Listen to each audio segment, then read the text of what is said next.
Hello, Liberty Ranch juniors and seniors of PE class 5th period. Thanks for being here today, guys. My name's Alex. We're going to be working with Garen, Ivan, and Justin as well on our presentation on sugary beverages and how that impacts your health and ways for you guys to make substitutions and hopefully decrease the sugar intake from those beverages. So today we're going to be looking at your current beverage choices and the motivation behind those choices, as well as the risk that comes to ingesting high amounts of sugar, comparing, contrasting different popular sugary beverages, as well as looking at nutrition labels. And lastly, we're going to do a goal setting exercise with Justin. Oops. We're also passing out a handout. I'd like you guys to take a look. It'll kind of walk you through this presentation. On the left has like the recommendations and risks, as well as the nutrition label and substitution and health risks, as I stated. So let's start with, what was the last sugary beverage you guys consumed? And a little bit of why. I'm just going to ask what that is for now, and I'm just going to look across the room and look for volunteers. I hear soda. Yep, soda. That's a good one. Juice. Chocolate milk. Definitely. And yep, over there. Energy drink. Yes, that is another sugary beverage as well. These are all great examples, and it tells me that you guys understand a little bit, or at least a little bit, about what a sugary beverage is compared to a non-sugary beverage. And I want you to take a moment with your peers to talk about why you're making those decisions. And I know that it could be who you're with, where you are, just your personal dislikes and likes on beverages, as well as what sounds good at the time. So maybe you're on a soccer team and you want that sports drink to get you through, this hot game, or you're playing video games and you want that energy drink to stay up throughout the night to finish certain levels, or you're at a coffee shop and, sweet coffee sounds delicious. These are all examples as far as why. And I'll give you guys a couple moments to do that. And then as, we finish up with the whys, I'd like to just say that, just adding this level of awareness to our motives, I hope gives you guys some self-awareness in those situations where you're making these decisions. And then we're going to jump into the risks of ingesting high amounts of sugar and sugary beverages. And if you look at your handout, John Welsh, a doctor fellow and pediatric nutritionist, did a study and found that you and your peers are actually ingesting an average about 28 teaspoons a day in added sugar, and this counts for about a third, or almost 500 calories a day in added sugar alone. And currently the recommendation is 10% of calories, so we're looking at 10% versus 33%. That, if you subtract the two, you've got 20% of calories that is going to added sugar on average, when it could be going to a more nutritious meal or just your fuel throughout the day, opposed to these beverages. And 1 ounce can of soda has 10 teaspoons of sugar, which falls right into your recommendation from the dietary guidelines for Americans. And that's just one soda for the day. I want my added sugars and, all over my meals throughout the day, or at least I do. And I hope that you guys too. So when we do ingest high amounts of sugar, right now we're not seeing the effects because we're teenagers, we're juniors and seniors, and we're having fun and we're socializing. But long term, if you would continue this route, it will put you at risk for weight gain and obesity and heart disease, and even cavities as well, which I show here. And I'm pretty sure we all have our adult teeth here, and I hope that we want to take care of them. It's costly, it's also painful to get cavities filled, and it's unattractive. And I know that's something that's really important to you guys, with your peers. And this is a photo here of a swollen foot caused by type 2 diabetes as well, and that's known as edema. But if it, a condition like this gets worse, you're putting yourself at risk for, getting a foot amputated or another limb, and that's going to impact your health in a big way, definitely. So, and there's a Harvard study by the School of Public Health, stating that for every ounce of regular soda, or 12 ounces of sugar added, or 12 ounces of juice, so soda or juice, any sugary beverage a day increases your risk of becoming obese by 60% into your adult life. And this is maybe okay, and then this is when things get a little scary. So if we can avoid that, that's great. And I'm gonna have Garen and Ivan and Justin show you how to do that. Thank you guys. All right, so with knowing all of that information, what do we recommend? So, according to the CDC, Americans that are any age above 2 to 18, we're being specific with adolescents, 2 to 18, should keep their sugar intake below 10% of their daily calorie intake, right? So, for example, a 2-year-old only needs about 1,000 calories a day. So, doing the math there, 1,000 calories a day, no more than 10% being from added sugars. They should not consume above 100 calories, which breaks down to 25 grams of sugar a day, right? So that's according to the CDC. So a little question, see if you can do some math here. How many grams of sugar should the average teen/adult, it's about the same, stay below with the standard 2,000 calorie diet? So knowing that 10% of 1,000 is 100, and then there's 4 calories in every gram, so we can just divide whatever that number is by 4 and you get the amount of grams of sugar and you already have the calories. So do that math and the answer is 50 grams maximum. So that leaves us knowing that the average 2,000 calorie American diet, according to the CDC, you shouldn't be consuming more than 50 grams of sugar, added sugars per day, right?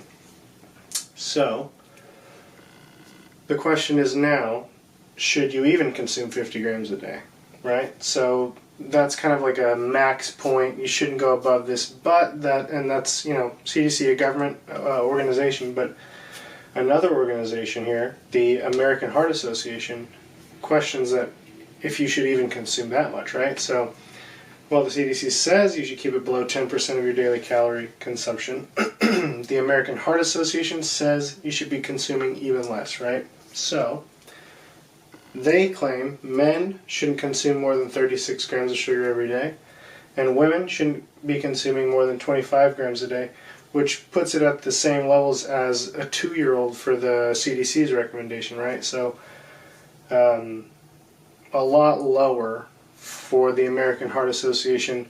So there's a lot of variation in this because it's not a strict science. If you go above this, something doesn't happen just like that. So it's kind of up in the air, but any information that kind of shows it's on the lower side is probably a safer bet because you're going to be healthier the lower sugar you consume on a daily basis, So knowing these numbers, the 36 grams per day and the 25 grams a day for men and women, it's a little wild to think that the average soda, just regular old can of soda, has more than 30 grams, usually a lot more than 30 grams of sugar, putting it above the daily limit of most people for just one drink. And that's not even including larger bottles or sports drinks or Gatorade, stuff like that. So,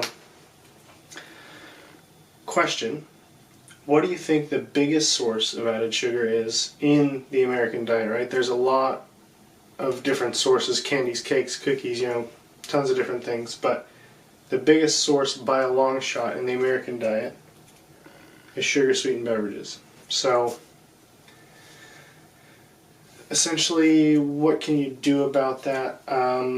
A lot of the studies that we've been reading show that the way to reduce people's intake of sugar-sweetened beverages isn't necessarily to tell them to reduce their intake of sugar-sweetened beverages, but rather to influence a small group of people like you guys and hopefully urge you guys to spread the message amongst yourselves and create change from within your own social circles, because that is, all the studies show that that is the best way to go about making changes. And so if I can leave you guys with anything here today, it would be to make changes in your own diets and just drink 0-calorie options, drink water, drink, flavor additives to water, things like that. Just anything to reduce the soda, the sports drinks, the Gatorade, that kind of stuff, because it ends up leading to a lot of negative health ramifications. And so I'll leave you with that and pass it on to Ivan. I believe he has an activity for you, so we'll leave you with that. Hello everybody, I'm Ivan Velasquez, and we're going to start with an activity, okay? So I want one person from each group to come up and grab one of these sugar cube boxes, okay? Wait for you guys to come up. Okay, great. I need you guys to get into groups of 4 or 5, and I'm going to be pulling out some of our favorite, or my personal favorite drinks that I like to drink that contain sugar. So I want you guys to follow along and pull out the amount of sugar that we disclose for each drink. So, and with the sugar cubes, I want you guys to just have fun with it, make a design, play around with it a little bit. We want this to be a little bit of a fun activity for you guys, okay?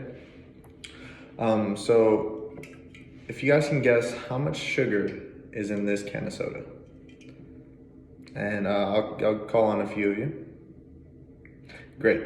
So the total amount of sugar on this one can of soda is 43 grams.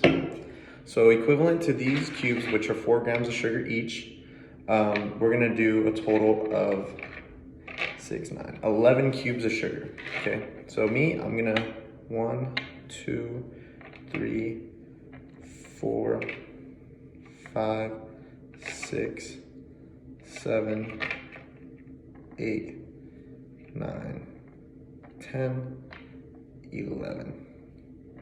And my stack fell. But yeah, so 11 grams of sugar for this one, quite a bit of sugar. And now we're gonna go on to the next one, which is gonna be Gatorade. Can anyone guess how much sugar is in this bottle of Gatorade? I'll call on a few students. Great. So the total of sugar in this one canister of Gatorade is 48 grams of sugar, which is 12 sugar cubes. Now for this one, I'm going to create a smiley face. Do 2. Create a little smiley face. Let's see. As you can see, I have a smiley face made. Or if you can't see, let me adjust. A little smiley face, great. Okay, and finally we're gonna go with the well-known Arizona. So if anyone can guess how much sugar is in this one, call on a few people. Great. So this can actually has 63 grams of total sugar, which is equivalent to 16 sugar cubes. And for this one, I'm gonna create a house.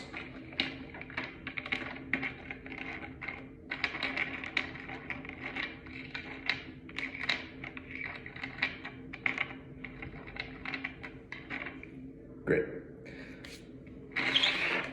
Okay. So next, we're going to talk about a discussion, guys. So in your 4 to 5 people group, I want you guys to discuss a few things. First, I would like to see what your reaction was to the amount of sugar in each of these drinks that are consumed daily by some people, or just, most popular drinks. And also want you to talk about what drinks you were most surprised about. And I want you guys to talk and discuss what you took away from this activity. Great, call on a few students. Now on to the next part. So I'm gonna be going over how to read a nutrition label. So raise your hand if you know what a nutrition label is. Great. Okay, and what do you guys know already about food labels, if you know anything? Great. So the main components of a food label are the serving sizes, the percent of daily value of each vitamin, nutrient. There's sugars, added sugar, protein, carbs, and fat. Okay. So based off this food label, I'm gonna show you guys. So we have our total fat on this cereal box is 1.5 grams. And we have the total sugars for one serving is 22 grams and 15 grams for added sugar, and we have 2 grams of protein. Another thing I'd like to mention is that on the food label for ingredients, the first 3 ingredients are generally the most used ingredient in that product, and after it slowly declines. So the first ingredient is the most used in that product, and the last ingredient is the least used in that product. Okay, great.